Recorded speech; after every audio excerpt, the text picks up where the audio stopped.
A questão é que parece que o alvo inicial é o Irã, mas o alvo final é a China. Eu acabei de publicar na minha conta do Instagram uma filmagem da ferrovia China-Irã, e essa ferrovia ela é praticamente a maior ofensa que a China pode ter feito ao Ocidente. Porque a gente sabe que a Primeira Guerra Mundial, a alegação oficial histórica era que o assassinato do Duque Ferdinand, lá da Rússia e tal, que foi da Alemanha, alemão, e aí que teve que ele foi morto, então por isso que começou a Primeira Guerra, mas na verdade foi porque o Oriente estava tentando criar uma nova rota comercial que não deixasse, no caso, o Ocidente em primeiro lugar. Tudo indica que nós estamos vendo Primeira Guerra 2.0 agora, porque foi uma questão de, no máximo, 2 semanas a inauguração da ferrovia China-Irã, abrindo um caminho por fora da rota ocidental, e, de repente, Israel ataca o Irã e agora os Estados Unidos se juntam ao ataque. Tudo indica que é uma luta conjunta, planejada, porque se a gente levar em conta, lembra que países têm interesses e não favoritismo, todos os outros argumentos, religião, economia, política, associações, são sempre justificativas, meio que justificativas tentando colocar uma narrativa que todo mundo aceite. Mas, no final, o que vale é a economia e a expansão. Se os Estados Unidos permitirem que a China comece a fazer comércio fora da rota, fora das sanções econômicas, como é que vai sancionar produtos que venham por linha ferroviária direto da China para o Irã e do Irã para o resto do mundo? Então, assim, o motivo é que o Irã não pode ter arma nuclear, mas tudo indica que o Irã não pode ser rota da seda. Por quê? Porque hoje os Estados Unidos fez esse ataque e reforçou mais ainda a marinha americana no Indo-Pacífico, lá perto da região asiática. Então, tem uma série de movimentos que estão dando ênfase muito mais a uma outra narrativa que não é a narrativa oficial. Ele também reforçou a Groenlândia, né? Mandou tropa ali também, né? Nós já tínhamos falado ali para a Groenlândia também, possivelmente para poder pegar alguma situação da movimentação da Rússia ali, né, se ela se meter a besta. Porém, o Putin e o Trump parece que têm um inimigo comum, que é a China, né? Toda vez que eu olho a China, eu vejo a China se preparando para abocanhar o planeta. A China tem fome, né? Fome. E aí nós temos um gigante do Reino Unido do lado dele ali, que está fazendo um túnelzinho por debaixo do Everest, que é a Índia. Que me parece que o túnel fica pronto agora, esse segundo semestre. Né? Você acredita que a Índia vai ser acionada contra a China e nós vamos ter uma invasão da Índia na China, uma frente de guerra no Paquistão, com apoio do Reino Unido, e aí entra a Austrália, entra Sydney, né? Vai estar entrando a Irlanda, vai entrar a Escócia, quer dizer, todos os países, acho que são 72, né? O número de países envolvidos com o Reino Unido. Você acredita que essa coalizão ela vai se movimentar? 2, o ataque que os Estados Unidos fez bota a OTAN e a NATO dentro dessa guerra? Sem dúvida. Na primeira parte da pergunta, a coalizão já existe desde o século XX. E há uma guerra pela dominação mundial. A China, ela foi porque todos os grandes só podem ser grandes se um grande anterior deu a ele essa condição. Deixa eu só te pedir uma coisa, Efraim. Pede o like aí, ó, porque nós estamos próximo de 1.000 e não temos 200 likes. Olha só. Ó, por favor, gente.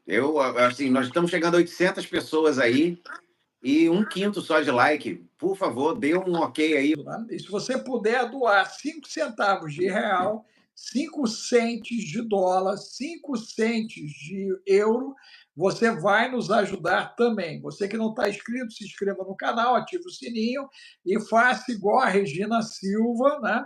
E seja mantenedora dessa obra. Nós temos aí a turmazinha de verde aí, que aparece com a estrelinha, que são os mantenedores, são as pessoas que nos ajudam a manter o canal de pé. O canal de pé, porque muita gente pensa que o YouTube é gratuito, mas é gratuito na tua cabeça. Né? Então, ele vive da arrecadação, porque esse dinheiro vai para o bolso da BlackRock e da Vanguarda. Então, todos aqui estamos aproveitando uma janela de tempo que eles nos deram para informar vocês e falar com vocês, e eles só fazem a entrega via like, via engajamento, compartilhamento, doação, assinatura e os assinantes, porque eles precisam capitalizar. Essa que é a grande verdade. Mas vamos lá, meu amigo. A movimentação da OTAN.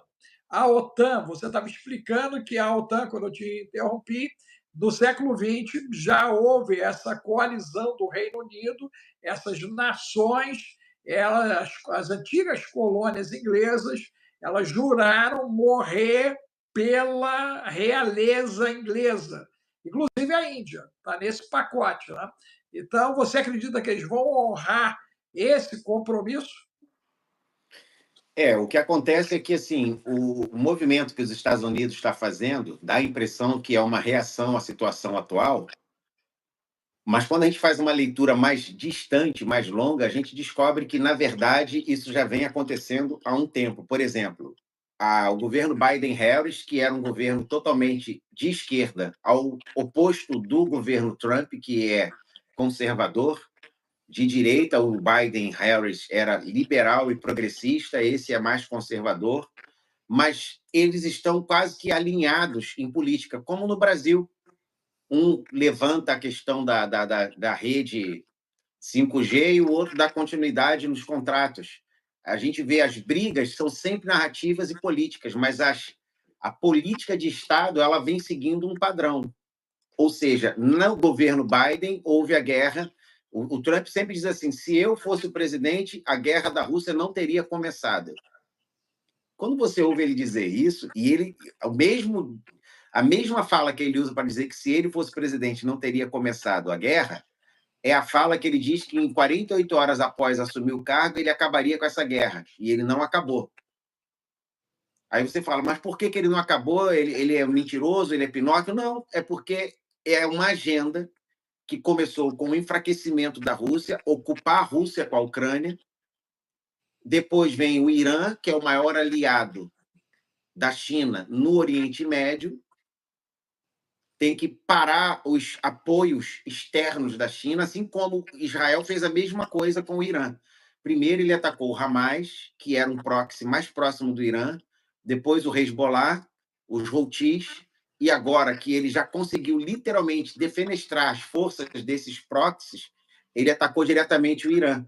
Os Estados Unidos, se você olhar do ponto de vista Estado, deu uma travada na Rússia, travou a Rússia numa guerra do lado no quintal dela com a Ucrânia, agora ajuda Israel no ataque ao Irã e vai deixar agora a China isolada, porque ela não tem como buscar força militar Você vê que a Coreia do Norte mandou soldados para a guerra da Ucrânia para apoiar a Rússia, mas a China não. Então, eles são aliados em algumas áreas, mas eles não estão aliados no sentido pleno da palavra. Quem está aliado de verdade com a Rússia é a Coreia do Norte, porque eles estão lutando junto no campo de batalha. Assim como Belarus. Deixa eu fazer um trocadilho aí, ó. Alinhados e aliados. Né? Por exemplo, Canadá. Canadá é aliado e alinhado. Né? Exemplo, esse bendito conflito, Trump já arrastou o Canadá. O Canadá já está envolvido na treta, der no que der, o Canadá já está dentro desse bolo doido, porque ele acompanha, né, o irmão mais velho ali. ok? Inclusive, o Trump quer o Canadá para ele, e ele se comportou igual um Jetman no G7 e não falou que a terra é dele, né? Mas ele ali, né, já deixou uma informação muito clara das intenções dele com o Canadá. Então, a intenção do grupo que ele representa. É muito importante pontuar para todos que estão aqui que não é o Trump, tá, gente? É o grupo.